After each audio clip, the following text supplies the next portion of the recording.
Hi, welcome to LNS Esthetics. It's Lucy here. And Nafisa, thank you for tuning in with us again today. Before we start, we just want to recommend this beautiful place in Vancouver. It's so beautiful here. It's Stanley Park. If you guys are from Canada or from other Canada, we do recommend for you to visit this place. Yeah, definitely. It's one of the top places that you need to see. Yeah. So let's just jump right into it now. Yeah. So our topic for today is about skin anatomy. If you want to know more about the part of your skin and how they work together to keep your skin radiant, healthy, and youthful, keep watching. Okay, here at LNS Esthetics, so what we do are Q&A, question and answer portion with me and Nafisa. That way, it's easier for you to navigate through our topics, and also it will be easier for you to understand what we're trying to relay. And for our friends and families there, if you're new to our channel, hello. I know you're getting excited, so let's just get into it. The first question would be, what are the layers of the skin? Well, there are 3 layers of the skin. First being the epidermis, which is the top layer, the dermis being the middle layer, and the hypodermis being the deeper layer. Yeah, all the fats here. Yes. Second question, what is the epidermis, Lucy? Yes. Second question, what is the epidermis, Lucy? Yes, I'm ready for it. So the epidermis is actually the top layer of the skin. It has 5 layers that has distinct function. In this video, we will only focus on the 3 main layers, being the basal layer, the bottom layer, the prickle layer, which is the top of basal layer, and the horny layer, which is what you see with your naked eye. Thank you. Alright, since you guys know more about the skin and how it has a top layer, which is the epidermis, and epidermis has sub-layer, the third question would be, how does the sub-layer of the epidermis produce new skin? Well, it starts from the bottom layer called the basal layer. In this layer, the cells of the skin divide and produce new cells. This is where melanocytes that produce our skin color called melanin is also being made. Second would be the prickle layer. This layer is above the basal layer. Its purpose is to start the keratinization process. This process allows our skin to be waterproof and gives our skin its resilience and its strength. The last stage is the stratum corneum or horny layer. This is the top layer of the epidermis that is visible to the naked eye. In this layer, discoloration or shredding of our skin exists. This is what we call natural exfoliation. Most time, our skin needs our extra help with extra exfoliation due to the amount of products we apply on a daily basis. Some products are comedogenic, which means pore clogging, that slow down the process of skin regeneration. Our recommendation is always practice a skincare regimen such as using green skincare and makeup products that are good for your skin. It is best to exfoliate twice a week using non-abrasive exfoliant. If you want to see product recommendations, read the description below. Yeah. Fourth question, how thick is the outer layer of our skin? Okay, the outer layer of our skin is thick enough to protect us from the environmental factors.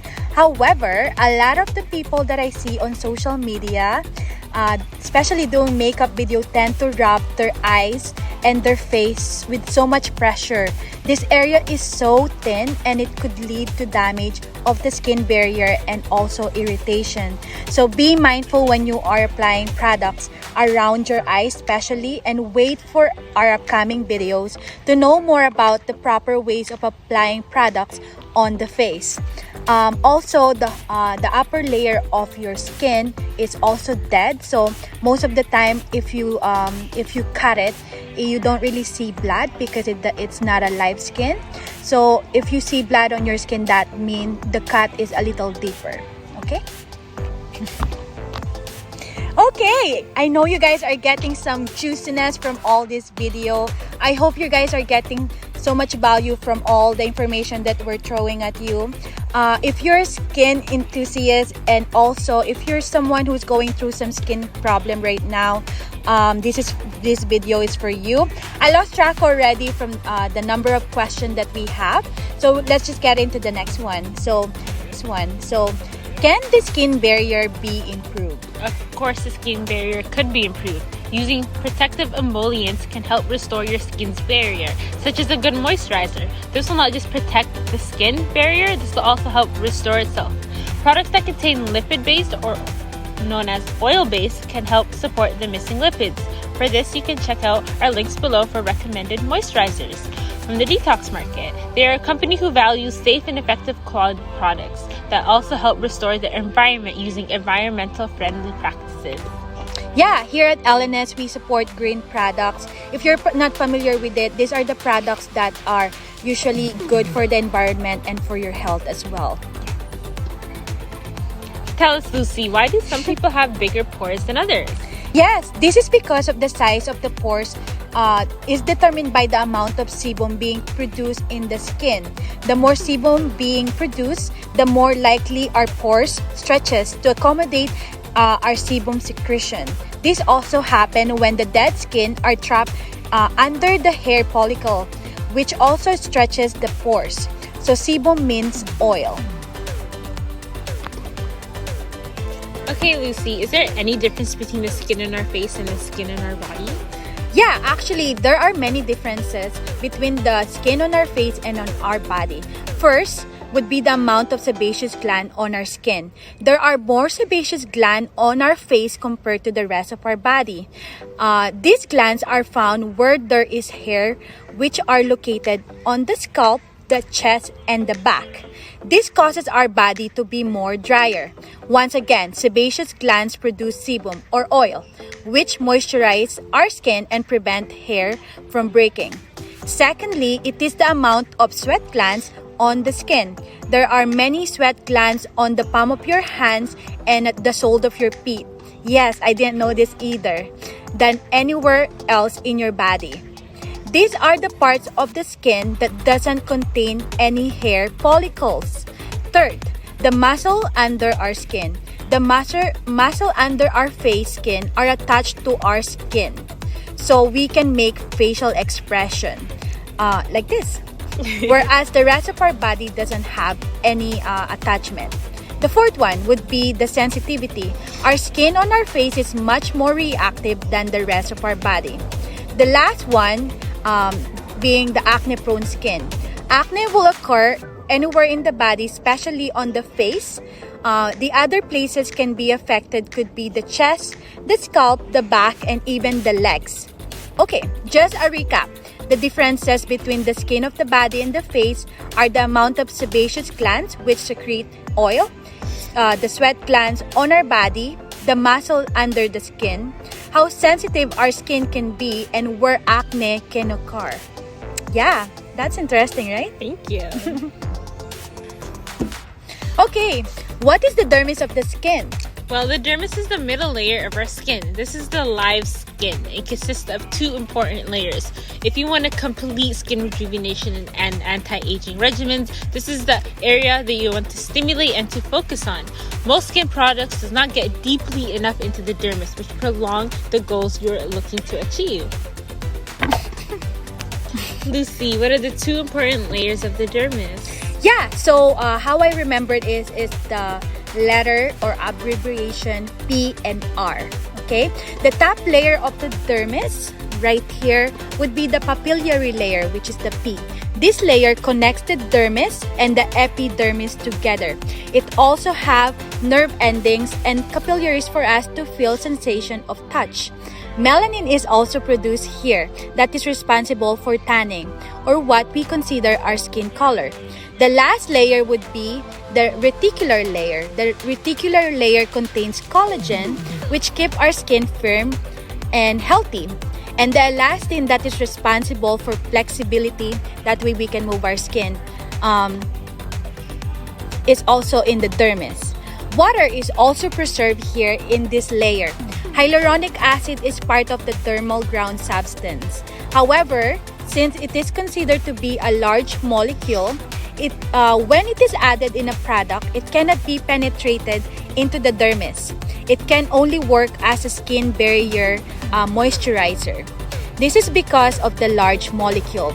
As we mentioned from our previous video, large molecules cannot penetrate into the dermis just because they are being filtered by the outer layer. The other parts of the dermis layer would be the sebaceous glands, will be this one, and the sweat glands, which is this one, and the hair follicles, which are these ones. They're also located in the dermis. Okay, so the next question, why does the skin makes oil or sebum? Well, some scientists believe it is secreted as an additional skin protective barrier to help prevent dehydration. Some think it's a leftover from human evolution, although it is proven that our skin tends to get dehydrated easily, which supports the first theory, that sebum acts as a protective barrier to help with dehydration. Wow. Okay, Lucy, what are hair follicles? Follicles are actually this. These are actually part of the skin that will help your hair to grow. The other function of the hair follicles is to repair your skin after an injury and help form blood vessels. Okay, so we're on our last question. What is the subcutaneous layer or the hypodermis of the skin, Nafisa? Well, this is the thickest layer of fats that give the skin protection and cushion for our internal organs. This layer also regulates our body temperature. That's right. This right here. Thank you. All right. Thank you very much for listening to us. We just finished our last question. I hope you guys learned a thing or two from us today. And thank you for staying with us and learning more about the skin. Yeah, so if you want to know more about your skin, how to keep it radiant, young, healthy, check out our next video about the functions of the skin. Also, all the links below are affiliated as well with the companies that we support that could generate a small revenue for us in our channel. That way we can keep uploading videos like this. Thank you again for all your support. We love you very much.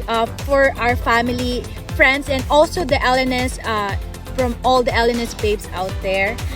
Also, before we end this video, we would like to ask you one quick question. The question would be, what are the things that you learned from this video that are new to you? Comment down below and we'll see you very soon. Thank you.